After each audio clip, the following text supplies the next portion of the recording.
मेरी सभी माताओं और बहनों को करवा चौथ की बहुत बहुत शुभकामनाएं।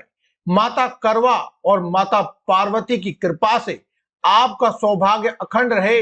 इसी मंगल कामना के साथ आज की इस वीडियो में मैं आपको सभी को इस करवा के व्रत की संपूर्ण विधि बताऊंगा। तो देखिए दोस्तों, कई बार ऐसा होता है कि हम अकेले होते हैं, कहीं बाहर रह रहे होते हैं, हमें पूजा अकेले ही करनी होती है। तो ऐसे में हम किस तरह से पूजन कर सकते हैं, इसी की मैं आपको संपूर्ण विधि बताऊंगा, सरल पूजा विधि बताने वाला हूं। तो आप इस पूरी वीडियो को अंत तक जरूर देखें। साथ ही कमेंट बॉक्स में जय माता दी, जय मां करवा एक बार अवश्य लिख दीजिए। साथ ही अगर अभी तक आपने हमारे इस चैनल को सब्सक्राइब नहीं किया है तो कर लीजिए, क्योंकि हम हर रोज आपको ऐसी वीडियोस लाते रहते हैं जिससे आपका सौभाग्य हमेशा ही बढ़ता रहे, सुख समृद्धि आपके घर में हमेशा ही वास करे। तो देखिए दोस्तों, करवा चौथ का पावन त्योहार हर महिला, हर माता बहन के लिए बहुत ही शुभ होता है, बहुत ही महत्व रखता है। इस दिन सभी माताएं बहनें पूरे आस्था विश्वास के साथ निर्जला उपवास रखती है और माता करवा की पूजा करने के बाद चंद्रमा के दर्शन हो जाने के बाद ही पारण करती है। तो चलिए अब देख लेते हैं कि हमें पूजा किस प्रकार से करनी चाहिए। करवा चौथ वाले दिन नहा धोकर 16 श्रृंगार कर ले और मेहंदी वगैरह आप लोग एक दिन पहले ही लगा लेते हैं और खूब सारी नई नई चूड़ियां पहनकर अपनी शादी का जोड़ा पहन सकते हैं। अपनी शादी की चुनरी पीलिया आदि को ओढ़कर उसके बाद आप एक चौकी लगाइए। चौकी पर लाल रंग का कपड़ा बिछा लें और इस चौकी पर करवा माता को विराजमान कर लीजिए। बाजार में आपको फोटो मिल जाएगा, उस फोटो को लाकर आप करवा माता को इस चौकी पर विराजमान कर सकते हैं, या फिर किसी दीवार के पास चौकी को लगाकर करवा माता की फोटो को आप उस दीवार पर भी चिपका सकते हैं। करवा माता के फोटो को फूलों का आसन देते हुए विराजमान करिए। शास्त्रों के अनुसार यह पूजा चंद्रमा के उदय होने से थोड़ा पहले ही करने का विधान है। पूजन में गणपति जी की भी पूजा करने का विधान है। इसी चौकी पर थोड़े से चावल रख करके आप गणपति जी को स्थान देते हुए गणपति जी का पूजन भी कर सकते हैं, या फिर अगर आपके पास कोई तस्वीर या मूर्ति है तो आप उनको विराजमान भी कर सकते हैं। एक कलश के ऊपर स्वास्तिक का चिन्ह बनाकर थोड़े से चावल रख करके उसके ऊपर कलश को स्थापित कर दीजिए और कलश जी का भी रोली चंदन पुष्प आदि से पूजन करिए। इस प्रकार पूजन करने के बाद आपको एक देसी घी का दीपक भी प्रज्वलित करना है। बाजार में आपको मिट्टी के करवे मिल जाएंगे जिनमें एक तरफ छेद होता है। इन छेद वाले करवे आपको 2 लेकर आने हैं। अगर आप अकेले पूजन कर रहे हैं तो आपको 2 करवे की आवश्यकता होगी, इसीलिए आप 2 करवे लेकर आए और गेहूं के आटे को लेकर के आप 2 ढेरियां बनाकर उनके ऊपर इन 2 मिट्टी के करवों को स्थापित कर दीजिए। दोस्तों, इन करवों को कभी भी खाली नहीं रखा जाता है। इन करवों में मिठाई आदि या फिर ड्राई फ्रूट्स भरे जाते हैं। अगर आपके पास ये सब उपलब्ध ना हो तो आप इसमें बतासे भी भर सकते हैं। यह सभी सामग्री आपको केवल एक करवे में भरनी है और दूसरे करवे में आपको जल भर लेना है। दोस्तों, आपको बता दें कि जिस करवे में आपने मिठाई, ड्राई फ्रूट्स या बतासे डाले हैं वह करवा माता पार्वती के नाम का होता है।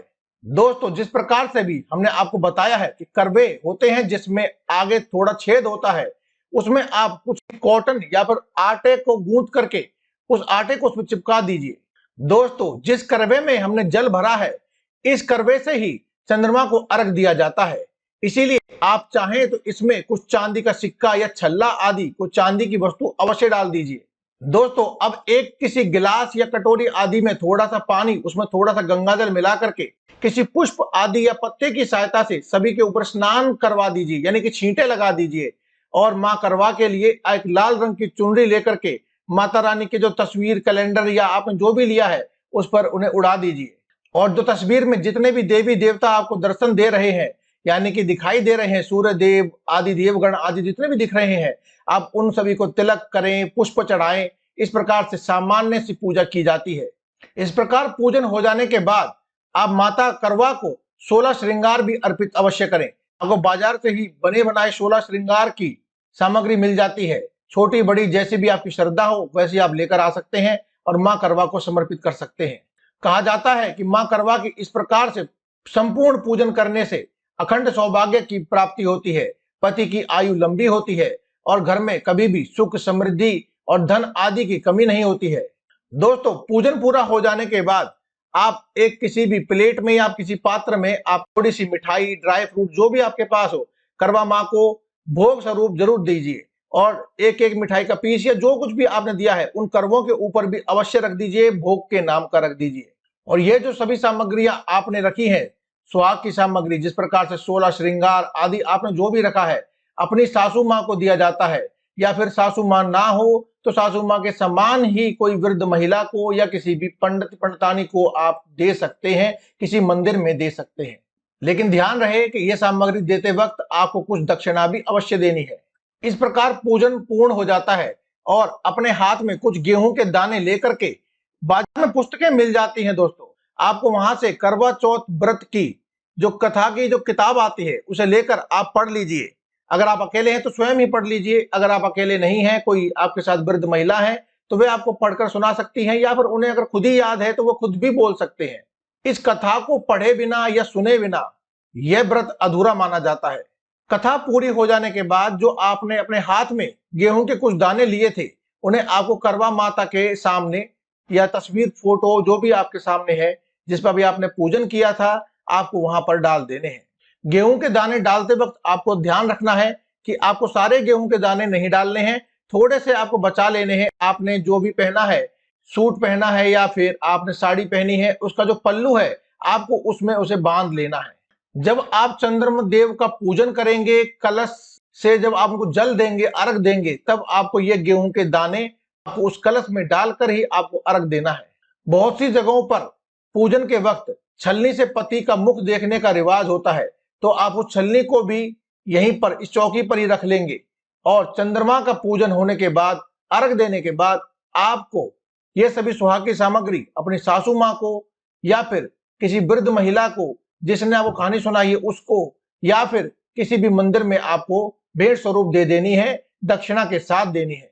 बहुत से घरों की रीति रिवाज के अनुसार मीठे करवों का भी इस्तेमाल किया जाता है। जब मीठे करवों का इस्तेमाल करते हैं तो वहां पर आप करवों को परस्पर बदल लीजिए, यानी कि जो आपकी तरफ जहां आप बैठे हैं वहां पर आप जो बैठे हैं वहां पर जो करवा रखा है वो दूसरी ओर रख दीजिए और दूसरी ओर का करवे को उठाकर अपनी ओर कर लीजिए। इस प्रकार से करवों की फिराई की जाती है। ये मीठे करवे माता पार्वती के नाम के होते हैं और जो पानी वाला करवा होता है वह आपके नाम का होता है, जिससे आपको अर्घ देना है। जब आप पूजन पूरा होने के बाद चंद्रमा को अर्घ दे देंगे तब आपको ये मीठा करवा भी अपनी सासू माँ को ही दे देना है। जब आप करवों को फेर रहे होंगे, यानी अपना करवा दूसरी ओर कर रहे होंगे, दूसरा करवा अपनी ओर कर रहे होंगे, तब आपको माता पार्वती से कहना है, हे माँ पार्वती मुझे सुहाग दे, मुझे धन दे, यश वैभव दे। इस प्रकार की कामना करते हुए आपको उनको फेर लेना है। ध्यान रहे कि ये आपस में टकराने नहीं चाहिए। उसके बाद जब चंद्र दर्शन होंगे तो आप चंद्रदेव को अर्घ दीजिए और सभी सामग्री आप किसी को दान दे दीजिए। इस प्रकार से आपकी करवा चौथ की विधि पूर्ण होती है। ये संपूर्ण विधि इस प्रकार से थी और सरल थी। तो दोस्तों आज की इस वीडियो में केवल इतना ही। कल फिर आपसे मुलाकात होगी एक और नई वीडियो के साथ। तब तक के लिए दे में इजाजत। धन्यवाद। कमेंट बॉक्स में लिखना ना भूलें। जय माता दी, जय मां पार्वती।